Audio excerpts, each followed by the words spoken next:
Welcome to the Rogers Kakasungura YouTube channel.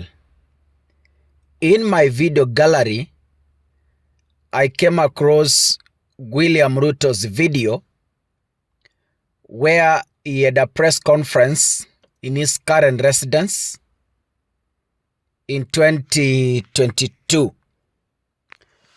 And this press conference, William Ruto invited the media on the August 4th of the year 2022, just a few weeks to the 2022 general election. And this time, Ruto was the Deputy President of the Republic of Kenya.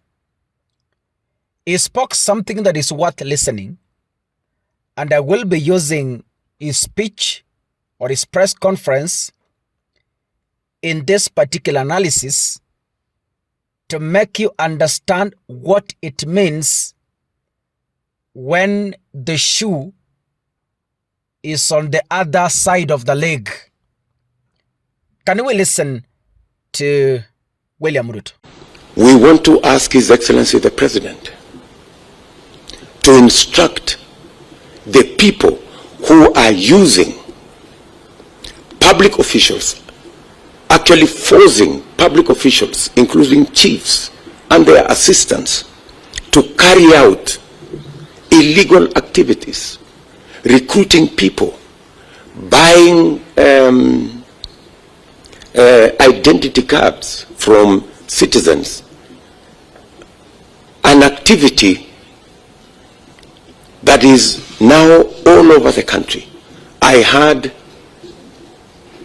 Fred Matiang'i and Karanja Kibicho say that they are meeting chiefs because they work with chiefs and chiefs are their colleagues. These two gentlemen must know there is a shortage of fools in Kenya. Whatever they are telling these chiefs, the chiefs are telling everybody else. They are not meeting the chiefs to discuss security of the country. They are not meeting the chiefs to discuss matters that are in the line of duty of our chiefs. The chiefs are complaining.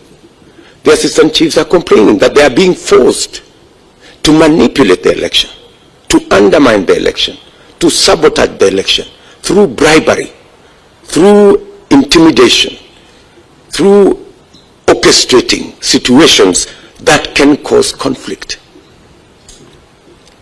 We are asking His Excellency the President to call out these public officials and ask them to stop what they are doing. It is against the Public Service Code of Regulations. It is against the law. It's against the Constitution. Public officials are supposed to serve Kenyans in their responsibility and in their course of duty fairly, irrespective of which Kenyan belongs to which side of the political divide. I heard some of them even say that what they are doing today is what they did in 2017. I want to tell them two things. I was part of the Jubilee campaign in 2017. We never engaged the chiefs or public officials in our campaigns. There was no chief like I see today on a campaign lorry campaigning for whatever side of the political divide. This has degenerated to a new law in Kenya.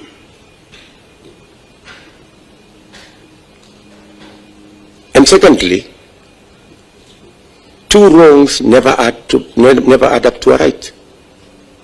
Assuming even what they are saying is true, it is wrong.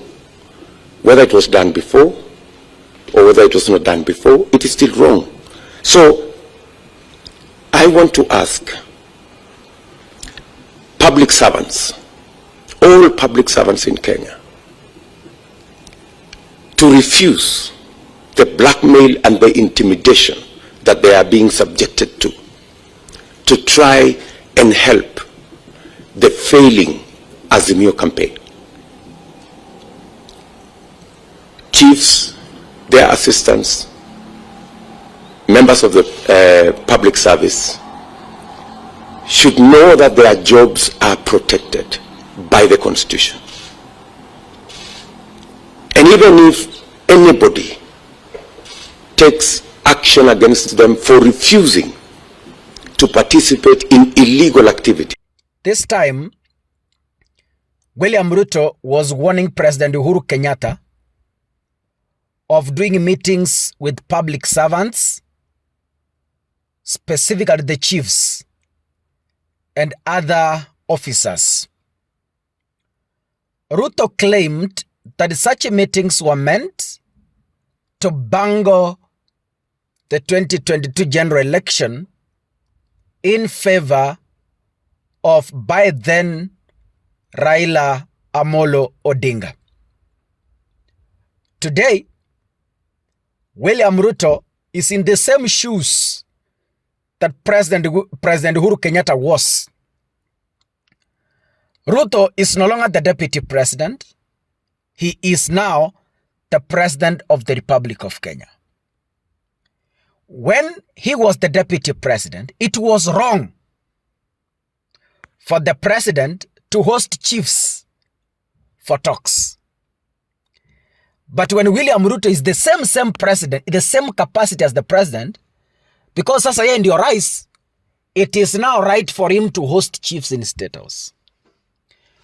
Juzi ameita chief wote Kenya nzima State House. You saw it in public. Akaongea na mkutano na wao, and I'm sure kile walikuwa wanaongea ni kupanga siasa ya 2027. So when William Ruto is the president, it is right to host chiefs, public servants. But when he was the deputy president, when Uhuru Kenyatta was the president, it was wrong for President Uhuru Kenyatta to host the chiefs as Ruto is doing today. Ruto hosted teachers. Teachers are public servants. Ruto did a meeting with all chiefs in Kenya. Ruto did a meeting with all chiefs in Kenya and teachers in Kenya. Walimu wote katika taifa la Kenya. William Ruto aliwaita State House. Because William Ruto is the president now, it is okay to host public servants. Ni sawa. Hakuna issue. Lakini wakati alikuwa the other side of the story, when Uhuru Kenyatta was the president, it was wrong. Umesikia vile amesema hapa. Ruto was complaining when Uhuru Kenyatta was hosting teachers, when Uhuru Kenyatta was hosting chiefs. Ruto alisikia kupasuka kwa sababu at that time to him it was wrong. But the same Ruto is doing it today, and because he's the president, kwake sasa ni sawa. Can't we reject such hypocrisy in 2027, please? Wakenya jamani. Can we unite together under one voice of patriotism, and we decide that in 2027, we are ending hypocrisy in this country? Such a hypocrisy cannot govern this country. Such a hypocrisy cannot take us to Singapore. Such a hypocrisy cannot take us to first world status. Why? Because those in authority are now pretending a lot than who they were before they were given those positions.